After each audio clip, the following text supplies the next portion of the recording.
میں نے یہ فیصلہ ابو امی کو سنایا تو وہ ناراض ہو کر بولے، استغفر اللہ، اب تم ایک خواجہ سورا سے شادی کرو گے؟ پورا محلہ جانتا ہے کہ وہ لڑکی نہیں ہے۔ امی ابو اور تایا مجھے کافی دیر تک سمجھاتے رہے، لیکن میں اپنے فیصلے پر قائم رہا۔ میں نے کہا اگر وہ خواجہ سورا نکلی تو میں اسے چھوڑ دوں گا، لیکن ابو نے حتمی لہجے میں کہا، اگر تم اس خسرے سے شادی کرو گے تو ہمارے گھر مت آنا، ایک خواجہ سورا کو ہم بہو نہیں بنائیں گے۔ ابو نے مجھے گھر سے نکال دیا۔ جب رشتہ داروں اور دوستوں نے یہ سنا تو سب حیران ہو گئے۔ دوست میرا مذاق اڑانے لگے اور مجھ پر جملے کسنے لگے۔ کوئی کہتا اب تمہاری دلہن خواجہ سورا ہوگی، تو کوئی کہتا بیچارے کی کیا حالت ہوگی جب اسے پتا چلے گا کہ اس کی بیوی لڑکی نہیں ایک خواجہ سورا ہے۔ میں نے سب کی باتوں کو نظر انداز کر دیا تھا۔ میرے سب رشتہ دار تھوڑے چلے آئے، سب مجھے سمجھا رہے تھے۔ میرے بہن بھائی مجھے سمجھانے چلے آئے۔ میرے دور دراز کے رشتہ داروں کو جب یہ بات پتہ چلی تو سب مجھے سمجھانے آئے۔ میرے سارے گھر والے ناراض ہو گئے تھے، لیکن میرا فیصلہ حتمی تھا کہ میں رانی کے علاوہ کہیں شادی نہیں کروں گا۔ سارے رشتہ دار مجھے ملامت کرتے ہوئے چلے گئے اور میرے محلے دار الگ مجھے ملامت کر رہے تھے۔ کوئی مجھ پر ہنس رہا تھا تو کوئی کہہ رہا تھا یہ پاگل ہو گیا ہے، لیکن میں نے کسی کی بات نہ سنی۔ میں نے رشتے کی بات رانی کے والدین کے سامنے کی تو رانی کے والد نے مجھ سے کہا تھا، بیٹا تم جانتے ہو نا رانی کے بارے میں محلے میں کیسی کیسی باتیں مشہور ہو چکی ہیں، اس کے باوجود تم مجھ سے شادی کرنا چاہتے ہو؟ میں نے کہا جی انکل، یہ سب جاننے کے باوجود بھی میں رانی سے شادی کے لیے تیار ہوں۔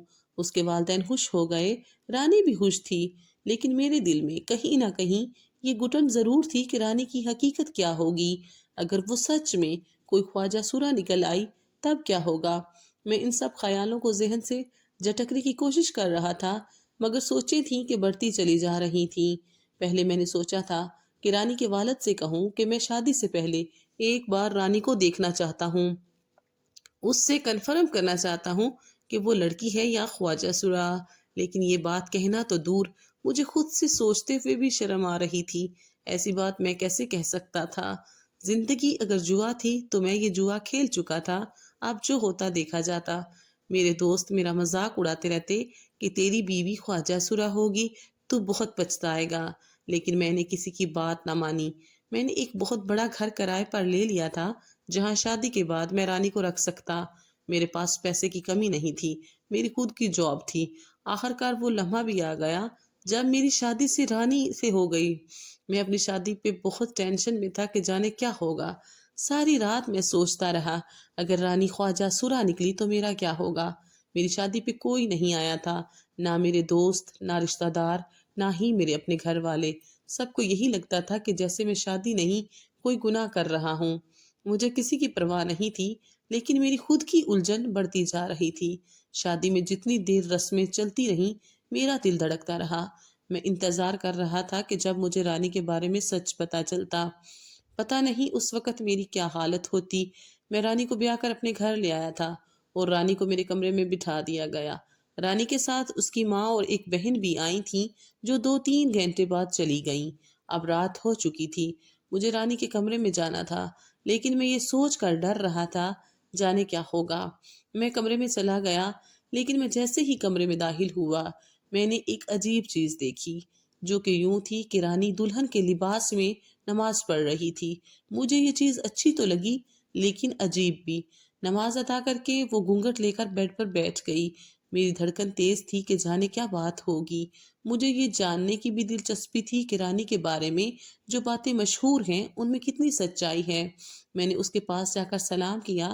اس نے بڑی محبت سے میری بات کا جواب دیا۔ اللہ کا شکر ہے۔ پھر میں نے اس کا گھونگھٹ اٹھایا، وہ بے حد خوبصورت لگ رہی تھی۔ پھر میں نے اس کا ہاتھ پکڑ کر اس میں سونے کی انگوٹھی پہنا دی۔ اس نے میرا شکریہ ادا کیا۔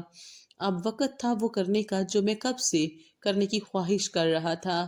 اب میرے تجسس کا پیمانہ لبریز ہو رہا تھا، اور پھر جب مجھے رانی کی سچائی پتہ چلی اس وقت میرا دل چاہا میں کسی کنویں میں چھلانگ لگا دوں اور سارے محلے والوں کو لائن میں کھڑا کر کے گولی مار دوں، کیونکہ نہ وہ خواجہ سورا تھی اور نہ ہی خسرا۔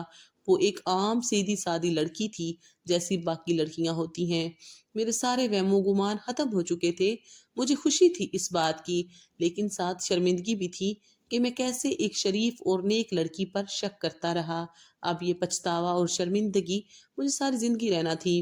اور محلے والوں کا کام دیکھو، کیسے ایک معصوم کو بدنام کر دیا اور کیسے اس بیچاری کا جینا حرام کر دیا تھا۔ اب میں نے فیصلہ کر لیا تھا کہ رانی کو وہ ساری خوشیاں دوں گا جن کے لیے وہ ترستی رہی تھی۔ اگلی صبح میری زندگی کی سب سے حسین صبح تھی جب رانی میری بیوی تھی۔ میں رانی سے شادی کر کے بہت خوش تھا۔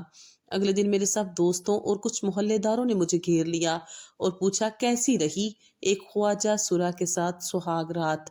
میں نے ان سب کو لعنت کیا اور کہا دل کرتا ہے تم سب کو شوٹ کر دوں، کیسے ایک معصوم لڑکی کو بدنام کر دیا تھا۔ وہ سب شرمندہ ہو گئے، لیکن سب کے دل میں کہیں نہ کہیں یہ بات ابھی بھی موجود تھی کہ رانی ایک خواجہ سرا ہے۔ لیکن جب 1 سال بعد میرا اور رانی کا بیٹا پیدا ہوا تب سب کو یقین آ گیا اور سب بری طرح شرمندہ ہو گئے۔ اب جب بھی وہ مجھے کبھی دیکھتے نظریں چرا کر نکل جاتے۔ اب تو میرے گھر والوں کو بھی سب پتہ چل گیا اور وہ بھی شرمندہ ہو کر مجھ سے معافی مانگنے لگے اور مجھے اور رانی کو اپنے ساتھ گھر لے آئے۔ رانی کے ساتھ میری زندگی بہت خوشحال تھی۔ ایک رات میں نے باتوں باتوں میں رانی سے پوچھا، رانی تمہارے بارے میں یہ خواجہ سرا والی بات کیسے مشہور ہو گئی؟ تو رانی نے مسکراتے ہوئے بتایا، میں جس کالج میں پڑھتی تھی وہاں ایک کبیر نام کا لوفر لڑکا بھی تھا۔ وہ کالج سے گھر تک میرا پیچھا کرتا تھا اور مجھے برائی کے لیے اکساتا۔ لیکن ایک دن میں نے اسے تھپڑ مارا اور بہت سارے لوگوں سے اسے پٹوایا۔ اس کے بعد وہ نظر تو نہ آیا، لیکن اس نے میرے بارے میں یہ ساری باتیں مشہور کر دی جس سے میں بدنام ہو گئی۔ مگر اس سب میں بھی میرا فائدہ ہوا۔ اگر یہ سب باتیں مشہور نہ ہوتی تو مجھے آپ جیسا شوہر کبھی نہ ملتا۔ میں رانی کی بات پر مسکرا دیا۔ مجھے پورا یقین تھا اگر میں کسی اور سے شادی کرتا تب کبھی اتنا خوش نہیں ہوتا جتنا رانی سے شادی کر کے خوش تھا۔ ہر چیز جیسی نظر آتی ہے یا اس کے بارے میں ہم جیسا سنتے ہیں وہ ویسا ہی ہو، یہ ضروری نہیں۔